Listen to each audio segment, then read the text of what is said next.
Hallo, mein Name ist Jessica. Herzlich willkommen auf der philippinischen Insel Palawan. Wie ihr sehen könnt, bin ich mit dem Motorrad unterwegs. Ich will heute einmal den ganzen Südteil der Insel umrunden. Angefangen habe ich in Puerto Princesa, das ist die Hauptstadt der Insel, und dann fahre ich so weit nach Süden, wie es geht, und auf der anderen Seite wieder zurück. Palawan liegt zwischen dem Südchinesischen Meer und der Sulusee. Über 1770 Nebeninseln, unzähligen Buchten, Fjorde und Archipele gehören zu dieser Inselwelt, die als westlichste und eine der unerschlossensten Provinzen die letzte Grenze der Philippinen genannt wird.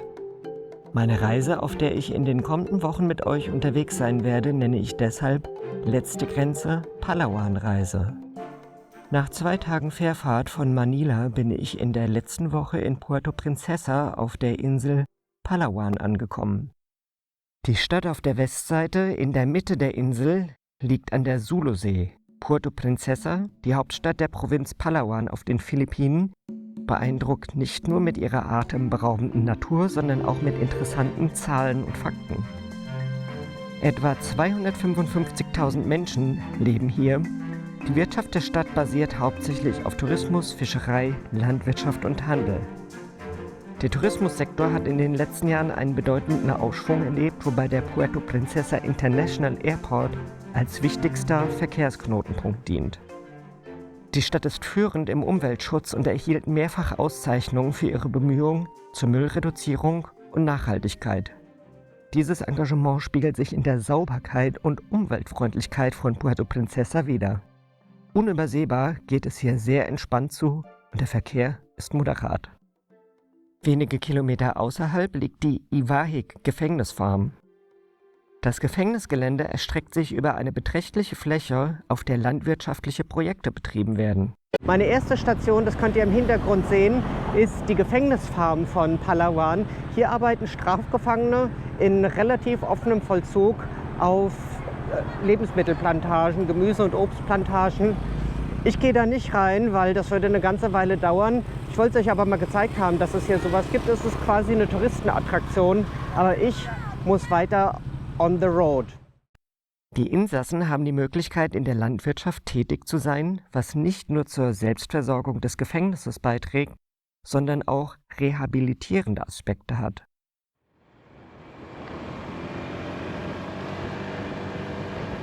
Ab hier ist nichts Städtisches in der Landschaft zu sehen.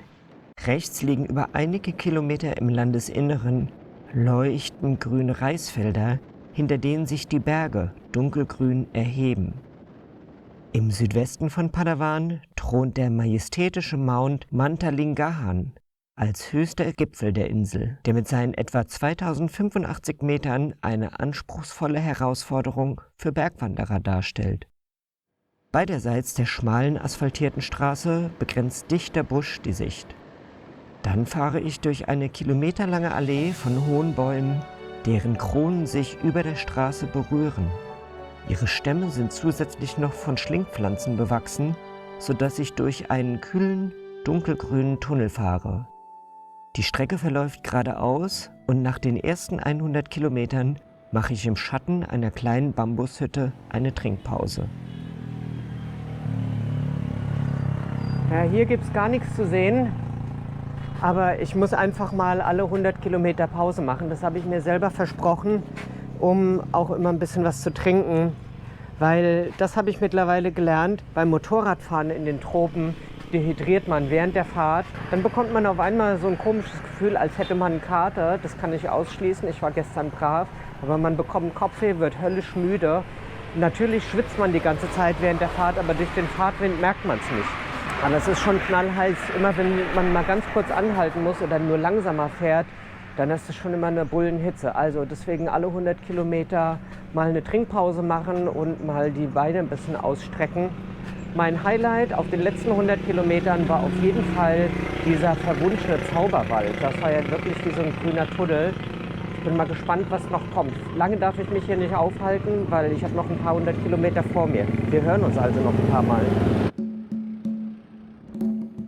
Oft sehe ich Motorräder mit Beiwagen, wie sie hier im ländlichen Teil der Philippinen das vorherrschende und bewährte Transportmittel sind. Ganze Familien sind damit unterwegs und viele haben aufgeblasene Gummischläuche von Autos oder Lastwagen dabei. Ich kann mir keinen Reim darauf machen, warum so viele diese Reifen dabei haben. Ob es vielleicht einfach Sitzgelegenheiten sind, die auf der holprigen Straße die Stöße abfangen sollen? Aber der Asphalt ist meist tadellos und ich kann mir also keinen Reim darauf machen. Bis ich schließlich an eine Brücke komme, die über einen naturbelassenen Fluss führt. In dem steinigen Flussbett gibt es große, natürliche Schwimmbecken und hier ist ausgeprägter Badebetrieb wie in einem Schwimmbad im Hochsommer. Jung und alt lassen sich entspannt in den Gummireifen umhertreiben.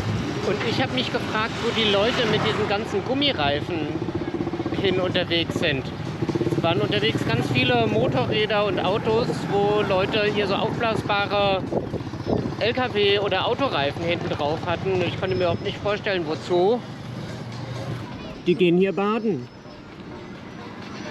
Bald danach erreiche ich mit meinem Motorrad den Punkt, wo ich nach Westen ins Inselinnere abbiegen muss. Es ist etwas schade, dass ich hier nicht mehr weiter sinnvoll nach Süden fahren kann. Noch eine Stunde weiter nach Süden liegt der Leuchtturm von Brooks Point. Doch dann müsste ich die gleiche Strecke wieder zurückfahren und der größte Teil der Tour liegt noch vor mir. Also fahre ich nun in die Berge von Palawan. Kleine Weiler mit gepflegten Holzhäusern liegen inmitten von Grasweiden und Reisfeldern, in denen schneeweiße, filigrane Reiher umherstarksen. In schlammigen Teichen baden die Wasserbüffel. Dann kommen kegelförmige Karstberge in Sicht und schließlich der blaue Horizont des südchinesischen Meeres. Es ist Mittagszeit und ich hatte mir überlegt, hier eine Rast einzulegen. Doch die Stadt Quezon entpuppt sich als eine über die gesamte mittlere Westküste verteilte Verbandsgemeinde aus mehreren kleinen Dörfern. Von Cafés am Straßenrand, wo ich kurz entschlossen Halt machen könnte, ist hier keine Spur. In einem Straßendorf frage ich wenigstens nach Benzin. Die einzige Straße im Dorf, auf die man mich weist, ist zwar die Hauptstraße, aber sie besteht aus Geröll und Sand. Es gibt eine kleine Tankstelle mit einer Pumpe, die aber zu hat. Etwas weiter finde ich einen Dorfladen und frage dort nach Benzin. Oft verkaufen diese kleinen Läden im ländlichen Südostasien flaschenweise Benzin. Auch hier ist das so.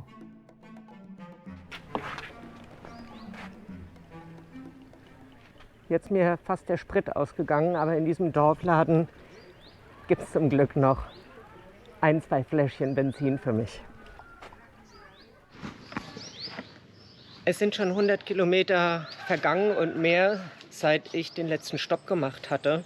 Ich hatte die ganze Zeit gedacht, ich komme mal in eine richtige Stadt, aber auf dieser Seite der Insel gibt es überhaupt keine richtige Stadt. Ich bin nämlich jetzt auf der Westseite von Palawan angekommen, auf der Seite vom südchinesischen Meer. Puerto Princesa, wo ich aufgebrochen bin, das liegt an der Ostseite, an der Sulusee. Da bin ich nach Süden gefahren und bin dann über die Berge rüber an die Westseite. Hier hatte ich gehofft, dass man vielleicht mal eine Tasse Kaffee trinken kann und vor allen Dingen tanken kann, weil mein Tank ist jetzt fast leer. Allerdings ist heute Feiertag und hier ist die Tankstelle, aber die ist leider zu.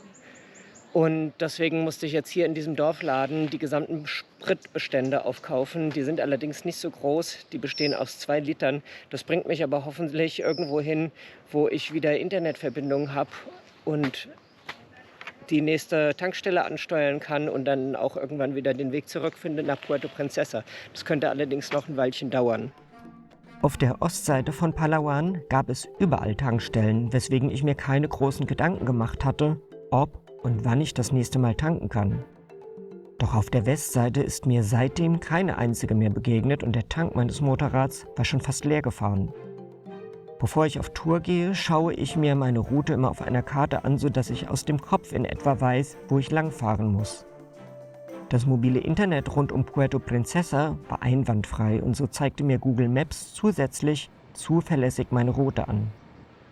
Auf der anderen Inselseite gab es dagegen überhaupt kein Mobilfunknetz für meinen Anbieter.